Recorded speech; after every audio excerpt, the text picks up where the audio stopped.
Hello guys, I am Ricky and your most welcome to our YouTube channel Nirmala Nirvana classes. जैसा कि जानते हैं physics चल रहा है और फिजिक्स में जो टॉपिक आज देखेंगे बहुत ही छोटा टॉपिक है।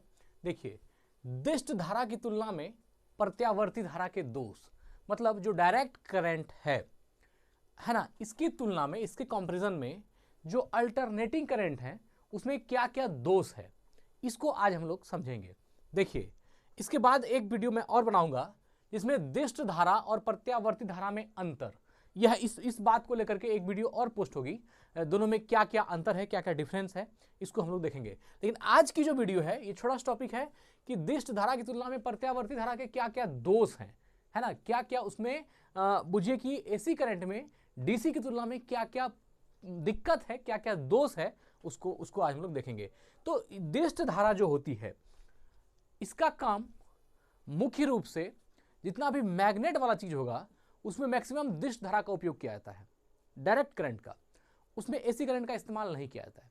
साथ ही एसी का एक दोष यह है कि इसमें विद्युत अपघटन की क्रिया नहीं होती, इसलिए जो है ज्यादातर जहां कल कारखाने जहां पर कि इसका इस्तेमाल होता है, मतलब समझ सकते हैं कि विद्युत अपघटन का काम होता है, वहां पर एसी करंट का इस्तेमाल नहीं होता, वहां डीसी का इस्तेमाल होता है। तो इस तरह कुछ एक चीजें हैं, कुछ 2 3 4 5 ऐसे कारण हैं जिससे कि डीसी की तुलना में जो है वो एसी का एक तरह से कहा जाए कि दोष नहीं कहा जाए, डिफेक्ट नहीं कहा जाए, उसको हम लोग देखेंगे। तो जैसे देखिए, पहला है प्रत्यावर्ती धारा के निम्न दोष हैं। प्रत्यावर्ती धारा के द्वारा विद्युत अपघटन, है ना, इलेक्ट्रोलाइसिस नहीं हो सकता। प्रत्यावर्ती द्वारा विद्युत अपघटन की क्रिया नहीं होती, अर्थात इलेक्ट्रोलाइसिस की क्रिया नहीं हो सकती। यह एक बहुत बड़ा दोष है किसका? अल्टरनेटिंग करंट का, प्रत्यावर्ती धारा का। तो देखिए, अब अगर आपसे ये एग्जाम के पॉइंट ऑफ व्यू से यह चीज पूछा जाए, निम्नलिखित में से किस धारा में विद्युत अपघटन की घटना नहीं होती? एसी में, डीसी में। तो विद्युत अपघटन की घटना किस में नहीं होती? एसी में। ये याद रखना है ना। प्रत्यावर्ती धारा के द्वारा विद्युत अपघटन नहीं हो सकता, इलेक्ट्रोलाइसिस की क्रिया को एसी के द्वारा अंजाम नहीं दिया सकता, उसके लिए डीसी करंट ही चाहिए। इसलिए कहा कि प्रत्यावर्ती धारा के द्वारा विद्युत अपघटन नहीं हो सकता। इसलिए अब विद्युत प्रत्यावर्ती धारा के द्वारा इलेक्ट्रोलाइसिस क्रिया या विद्युत अपघटन क्रिया नहीं हो सकती। इसलिए एल्यूमिनियम कारखाने तथा अन्य कारखानों में जहां विद्युत अपघटन की आवश्यकता होती है वहां दिष्ट धारा का प्रयोग किया जाता है। अब जब अल्टरनेटिंग करंट से, प्रत्यावर्ती धारा से विद्युत अपघटन की अर्थात इलेक्ट्रोलाइसिस की क्रिया संपन्न होगी ही नहीं, तो और जिस कल कारखाने में उसी की आवश्यकता है तो वहां पर तो एसी करंट का कोई इस्तेमाल नहीं होगा, वहां हमेशा क्या चाहिए? डायरेक्ट करंट चाहिए, अर्थात डीसी धारा चाहिए। तो यह एक मूल दोष है कि इलेक्ट्रोलाइसिस जो है एसी करंट से नहीं हो सकती। इसलिए एल्यूमिनियम कारखाने तथा अन्य कारखाने में जहां विद्युत अपघटन की आवश्यकता होती है वहां दिष्ट धारा का प्रयोग किया जाता है, मतलब कि एसी धारा का इस्तेमाल वहां पर नहीं होता जहां की विद्युत अपघटन की आवश्यकता होती है। इसी कारण से कलई अर्थात इलेक्ट्रोप्लेटिंग करने के काम में भी दिष्ट धारा का व्यवहार किया जाता है। यही कारण है कि जब कलई करना हो, इलेक्ट्रोप्लेटिंग करना हो, तो उसमें किसका इस्तेमाल होता है? उसमें दिष्ट धारा का व्यवहार किया जाता है। तो यहां से एक चीज सीखने वाली है कि इलेक्ट्रोलाइसिस की क्रिया जहां जहां संपन्न होगी उसमें दिष्ट धारा का यूज होगा, एक बात। दूसरा बात, जहां जहां कलईकरण वाला काम होगा उसमें भी जो इलेक्ट्रोप्लेटिंग है इसमें भी एसी करंट यूज नहीं होगा, इसमें भी क्या होगा? डीसी करंट यूज होगा। एक बार पूरा पॉइंट को देखते हैं।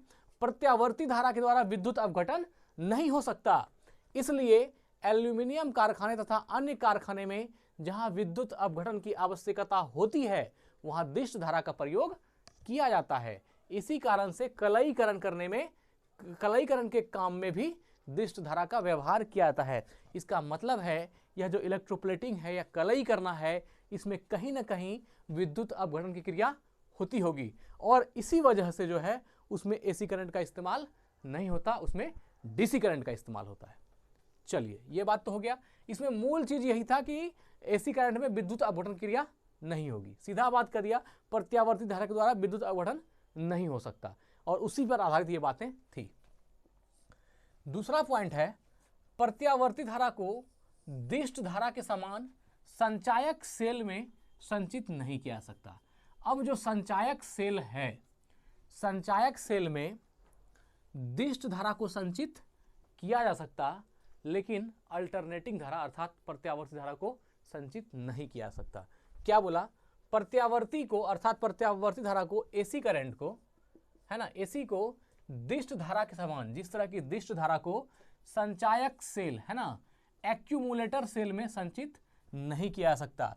मतलब कि जिस तरह से एक डायरेक्ट करंट को एक्यूमुलेटर सेल में संचित किया जा सकता है, उस तरह एक अल्टरनेटिंग करंट को, है ना, एक्यूमुलेटर सेल अर्थात संचायक सेल में जो है संचित नहीं किया जा सकता।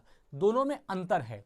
तो वही बात कहा कि पर एसी को दिष्ट धारा के समान अर्थात एसी को दिष्ट धारा की तरह संचायक सेल में संचित नहीं किया जा सकता। जिस तरह की संचायक सेल में या एक्यूमुलेटर सेल में हम लोग दिष्ट धारा को संचित करते हैं, उस तरह एक्यूमुलेटर सेल में या संचायक सेल में हम लोग एसी करंट को संचित नहीं कर सकते। तीसरा दोष क्या दिया कि विद्युत चुंबकों अर्थात इलेक्ट्रोमैग्नेट्स में, है ना, जितना भी विद्युत चुंबक है या इलेक्ट्रोमैग्नेट्स है, तो इलेक्ट्रोमैग्नेट्स में केवल दिष्ट धारा का प्रयोग किया जाता है। इलेक्ट्रोमैग्नेट्स में अर्थात विद्युत चुंबक में सिर्फ और सिर्फ दिष्ट धारा अर्थात डायरेक्ट करंट, डीसी करंट का प्रयोग किया जाता है। इसमें एसी करंट का इस्तेमाल नहीं किया जाता है। किसमें? इलेक्ट्रोमैग्नेट में एसी करंट का इस्तेमाल नहीं किया जाता। इसलिए कहा कि विद्युत चुंबकों में केवल दिष्ट धारा का, सिर्फ डायरेक्ट करंट का प्रयोग किया जाता है, एसी का प्रयोग नहीं किया जाता। तो यह जो है दिष्ट धारा की तुलना में प्रत्यावर्ती धारा के दोष थे। तो एक बार क्लियर कर लेते हैं क्या क्या था। एक था प्रत्यावर्ती धारा के द्वारा विद्युत अपघटन नहीं हो सकता, एक। दूसरा था विद्युत अपघटन होने की जहां जहां आवश्यकता होगी वहां वहां डीसी करंट का इस्तेमाल होता है, और इसलिए जो कलईकरण करना है, जो इलेक्ट्रोप्लेटिंग है, उसमें जो है दिष्ट धारा का व्यवहार किया जाता है, क्योंकि कहीं ना कहीं कलईकरण करने में विद्युत अपघटन की घटना की जरूरत पड़ती है और उसमें तो एसी लगेगा नहीं। इसलिए क्या होता है, कलईकरण करने में भी दिष्ट धारा का इस्तेमाल होता है, एसी का नहीं। दो हो गया। तीसरा है प्रत्यावर्ती को दिष्ट धारा के समान संचायक सेल में संचित नहीं किया सकता। प्रत्यावर्ती धारा को दिष्ट धारा की तरह, जिस तरह की दिष्ट धारा को संचायक सेल में संचित कर सकते हैं, उस तरह प्रत्यावर्ती धारा को संचायक सेल में संचित नहीं कर सकते हैं। ये तीसरा पॉइंट हो गया। और चौथा क्या कहा कि विद्युत चुंबकों में केवल दिष्ट धारा का प्रयोग होता है, जो है प्रत्यावर्ती धारा का नहीं। तो जो भी विद्युत चुंबकें होंगी, इलेक्ट्रोमैग्नेट होगा, उसमें डीसी करंट का इस्तेमाल होगा, एसी का नहीं। तो ये चार बात ध्यान रखना है। चलिए ठीक है, आज वीडियो को यहीं एंड करते हैं। स्वस्थ रहें, अपना ख्याल रखें। जय हिंद, जय भारत।